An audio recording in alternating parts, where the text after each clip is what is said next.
Okay, now we're continuing with the book, The Holy Grail of Wisdom Quotes by me, Pete Rogers, and we're doing genius quotes. We're going in alphabetical order.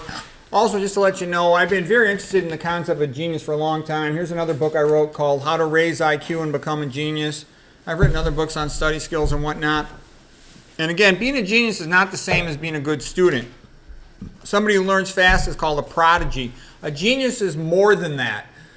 Prodigies and great students are much more common than geniuses. A genius is somebody who transforms the field. All right, so that's a big thing. Lord Chesterfield, steady attention to one object is a sure marker of superior genius. And you'll hear that like Einstein and Newton and stuff, they stuck with it longer, And the other thing too is like even Amadeus, people say, oh, Amadeus, he's a natural genius. Bullshit. Amadeus would tell you he studied composition more than anyone else. Okay, he was a workaholic. He was lucky that his father got him started at a young age. Okay, Thomas Huxley, a few quotes by him. Thomas Huxley's a bit of a jerk, he's a big proponent of Darwin, but he still said some smart things. So, we'll learn from people even if I don't agree with them on other things. Thomas Huxley. The great tragedy of science is the slaying of a beautiful hypothesis by an ugly fact. Sit down before fact as a little child. Be prepared to give up every conceived notion. Follow humbly wherever and to whatever abyss nature leads, or you will learn nothing. Right. So the reason why industry-sponsored research is essentially worthless is because it's always going to promote their product or they won't publish it. So it's a foregone conclusion. Thomas Huxley, science commits suicide when it adopts a creed. Yeah, when you're forced to always go by the rule, all drugs are good, then your science is going to stink. Huxley, the most effective method of clearing up one's own mind on any subject is talking it over with real men of power and grasp who have considered it from a totally different point of view. Yeah, it's good to have some friends that you can talk about initially, and once you've talked about it with some friends and you feel like you've worked out the pros and cons of the different nuance, then give a small scale talk, then you're ready to give the talk on a big scale in front of a big competitive audience that might be quite opposed to what you're saying. The secret of genius is to carry the spirit of childhood into maturity. Well, certainly the enthusiasm and energy. Okay, Thomas Huxley again, the improver of natural knowledge refuses to acknowledge authority as such. When you get a little farther in the business, like I can remember when I was a young guy, I kind of used to admire the big prestigious professors and stuff, and my father said, don't take them seriously. He said, most medical prestigious people are frauds, and that is true. I'll just give you a story. One time I was at Northwestern, okay? And there was a guy coming from Johns Hopkins, and he was the big shot. His curriculum vitae was like 100 pages long, all of these publications. What these guys do is they get themselves in a high administrative position, and they just put their name on all the publications that come out of their department. They suck. The guy was an idiot. He couldn't put together one interesting sentence. He was fat, which is a sign that somebody's stupid, and he said nothing interesting. His slides were worthless. The guy was worthless, okay? He was a total phony. And I've seen a lot of them like that in conventional medicine, okay? And anybody that goes on YouTube, what are most of these medical channels?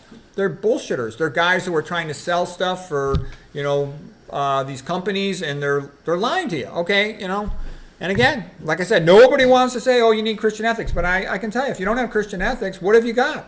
If you don't respect the patient and want to do right by them, what have you got? Then you've got a business deal, okay?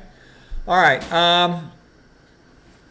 He says, the improver of natural knowledge refuses to acknowledge authority as such. For him, skepticism is the highest of duties. Blind faith is an unpardonable sin.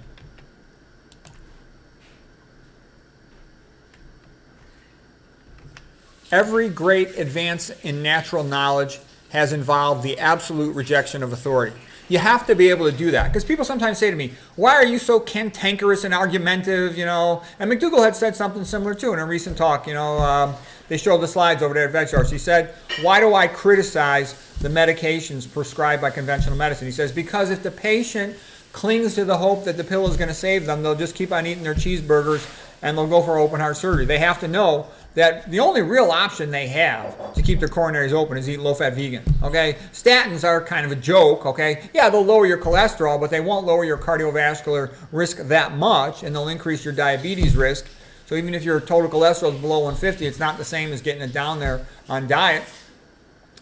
Okay, and as McDougall said, and I agree with him, unless the patient realizes that their only real good option is this diet, they won't go for it. Okay, Arthur Schopenhauer, always to see the general in the particular is the foundation of genius. They see the patterns, okay? Every genius needs praise, Gertrude Stein. Yeah, so again, I like that idea, and again, I've talked about it before too, how the Europeans, I know a lot of people from Europe, they're much more with it than Americans are about understanding current events and political issues, because they've seen all the different countries fighting with each other, whereas the American just thinks, oh, everything's just the way it is. Okay, Anthony Trollope. As for conceit, what man will do any good who is not conceited? Nobody holds a good opinion of a man who has a low opinion of himself. Yeah, people will judge you on how you judge yourself, for starters. So you better be prepared. You should, dress nice, dress appropriate for a situation, and show up ready to discuss your topic, whatever it might be. Because no one cares about you. I mean, that's a fact of life. Getting that through your head is important too. Let's see, Stendhal. The man of genius is he and he alone who finds such joy in his art that he will work at it come hell or high water. Okay. Will Durant. Those artists who desire immortality for their work, they must pay for it with their personal lives. Yeah, that's very common. Somebody that reaches genius status in their field, that they've had to make a lot of personal sacrifices.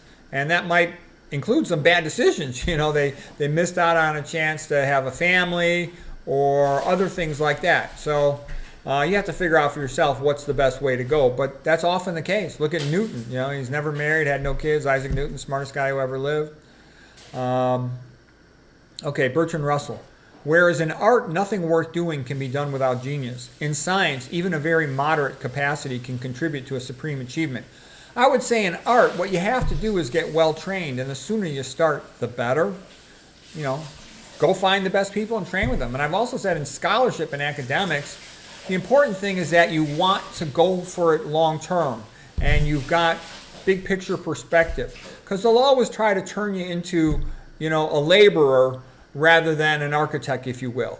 An architect is somebody who figures out the whole big system and jumps to the next big macro question. Whereas a typical scientist or doctor, they're conformists and they just, sort of sit around in the micro questions. They don't pursue the big stuff. And you can increase your IQ about 30 points if you learn all the memory techniques, you learn all the time management techniques and all that stuff. You have to want it. It's not going to happen by accident. Nobody becomes a genius by accident. You have to be a bit of a maniac about your field if you want to become great. You don't just read your field. You have to read all the adjacent fields. And you have to keep your mind open for whatever new comes along that could be relevant. Claude Helvetius. Genius comes from sustained attention. It is the strong passions which impart to us that continuous, earnest attention necessary for great intellectual efforts. Yeah, and it should be like, both an intellectual and an emotional commitment to the subject. Okay, so that's it today for part 2 of Genius Quotes. There's a whole bunch more of them. We'll go to those in the near future.